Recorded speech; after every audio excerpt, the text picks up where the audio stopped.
Welcome to the Art of the Drink video podcast. My name is Anthony Caparelli. This week we're sitting in on a master bourbon tasting class in the third and last part of our special AOTD On the Road series from our visit to the Maker's Mark Distillery in Loretto, Kentucky. We have the privilege of talking with Dave Pickerell, the master distiller for Maker's Mark. How are you, Dave? Good, thanks. It's good to have you here today. Thanks for having us. I really appreciate it. And you're going to take us through a bourbon tasting, is that right? That's right. We at Maker's Mark avoid using descriptors of what you taste, and instead we aim at where you taste. We're all going to taste what we associate as sweet in the same place, right at the tip of your tongue. Mm-hmm. Bitters all the way at the back of your mouth, and sours all along the edges. And so if I say, when you taste this, you're going to feel it on your palate in this location, that location, and this, you will. And it's great. And the other thing is that it removes the issue of good or bad or better or worse. That's not my job to tell you what you like. That's your job. Keeping in mind that in the production of Maker's Mark, we've got one major objective, and that's get rid of bitter taste. Okay? Everything that we do is oriented around getting rid of bitter taste. All right, so we're going to start with White Dog, and that's straight off the still. Okay, it hasn't hit the barrel yet. That's why it's clear. We did a little experiment. I play around quite a bit with various things because I want to learn more about it. We actually took some White Dog one day, put it in a barrel, rolled it 100 yards, dumped it back out, and then put it in a tasting glass along with some unbarreled White Dog. And everybody could tell the difference. It had already picked up color. Really? Just 100 yards, and it was visual to the eye that it picked up color already. Okay, so when we nose, the first thing we're going to do, it's a little bit different. With wine and lower proof spirits, you can really stick your nose in and take a big sniff. Okay, if you do that with higher proof spirits, you're going to boil so much alcohol up your nose that you're going to deaden some of your sensors. Okay. Okay, so when we nose today, we're going to swirl it around, lay it under your nose, and breathe in through your mouth. Really? Okay? When you try that, it pulls in less alcohol, but gives you all the nuance of the nose and taste anyway. So I'm breathing in through my mouth, right. Not my nose. Oh, look at that. That's unbelievable. Okay. So I want you to taste this now. Just swirl it around, put some in your mouth, swish it around really well, spit it out, breathe in through your mouth, and then ask yourself, where am I feeling this taste on my palate? Let me describe for you where I think you're going to taste, and you just tell me yay or nay. Okay? This taste is going to be all along the sides of your tongue, front to rear, okay? Absolutely right. It's like a vice grip on the sides of your tongue. That's the grainy harshness. And it's there after a few seconds. Yeah, it stays. And and even somewhat intensifies in certain areas towards the front. Now, we don't have to worry about that. That we actually have a name for that. We call that hog tracks. And the good news is that goes away. If we mature our product right, all of that goes away. So I don't even have to worry about that part of the taste profile. Okay? Now, ignore that piece for a minute and search around on the top of your palate. Okay? About mid-palate, there's a faint taste. Yes. Okay? It's much, much less defined, but it's certainly mid-palate.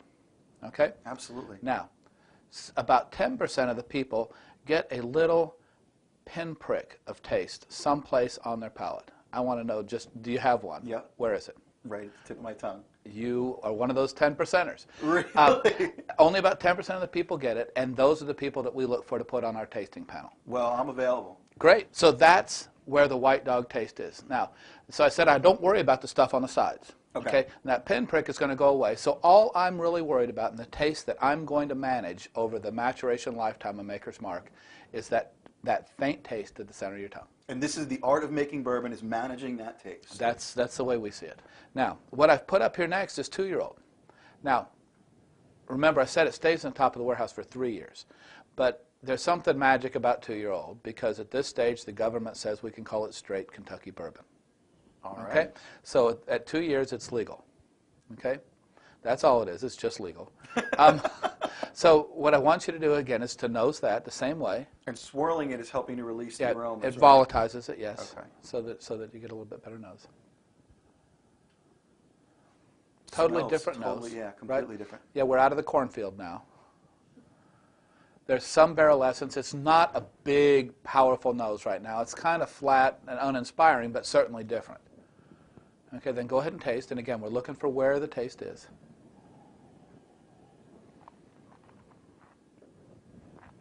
Okay, now, Let me describe where I think you taste, and then you tell me whether I got it right or not. Okay? A lot of that sourness is gone, but not completely. There's 1 finger width of sourness left on the sides of your tongue, right on the corners. How do you know the size? It's unbelievable. Because I've tasted hundreds of samples, and they're all the same. He's exactly right. Okay? And the second thing is that pinprick is gone on the tip of your tongue. And on top of your palate, that's where the majority of the taste is now. Yeah. Okay? Maybe scoots just a little bit farther forward than center, but pretty much still about the same place. So we think of how the taste has moved from the white dog to the 2-year-old is that it rolls off the side and onto the top. Okay. Okay? So we're moving it in the right direction. So we take that fully matured now, and we'll do the same thing. Nose it and taste it. Now this fully matured, this is Maker's Mark that I would buy. You'd buy that right off the shelf. Okay. And the taste is drawn all the way up to the tip of your tongue. Okay? There's nothing on the sides. Some people actually will taste it on the inside of their lips and in the top of their palate. As you let the taste develop, the thing that's even more important than where it started is where it finishes. It's still up at the front of your palate. That's the thing that's unbelievable is how long you can actually feel this in your mouth and where it actually hit. Right. And this is the penultimate. This is fully mature. The taste is at the tip of your tongue. It stays at the front of your palate. It never runs to the back of your mouth. I had nothing on the inside of my bottom lip until this, and now I can clearly feel. That's unbelievable. So I've got some here I've labeled over mature. Now what I want you to do is nose that again. I can see that it even looks darker. It's a little darker. It's a little darker.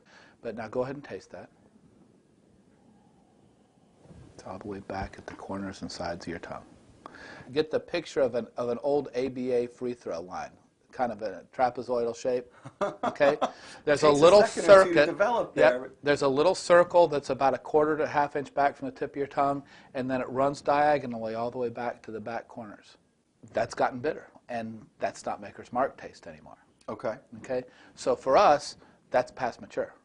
Now this is kind of a radical concept because I think most people would assume, like you said, older's better. Right.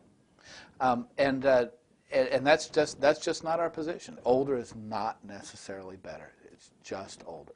You will never find an age statement on a bottle of Maker's Mark because we don't bottle to age, we bottle to taste. I had a friend that challenged me one time. He goes, now wait, are you telling me if I want to have a Maker's and Coke that it's not going to be any good? And I said, well, no. And he said, well, if I'm going to have a bourbon and Coke anyway, will a Maker's and Coke be better? And I said, well, probably. And he said, then get off my back and serve me a Maker's Mark and Coke. And it really changed my whole thinking process about cocktails. There are a lot of people that like bourbon neat or on the rocks or with water, but there are a lot of people that want a good cocktail. And if they want a good cocktail, then by golly, we ought to encourage them to have a good bourbon cocktail. One of the things that Mr. Samuels did when he created Maker's Mark is he really created the whole concept of bourbon can taste good. And I would say that any bourbon that's out there on the market today tastes better than every bourbon tasted before Mr. Samuels. I would say that categorically. That is quite a contribution. I think it's a well-deserved one for Mr. Samuels. I think that's probably the best thing that he did for the world was say it's okay for bourbon to taste good. Well, Maker's Mark certainly does, and I know that is due in large part to you and the rest of the folks here. Well, thank you very much. I really appreciate your confidence.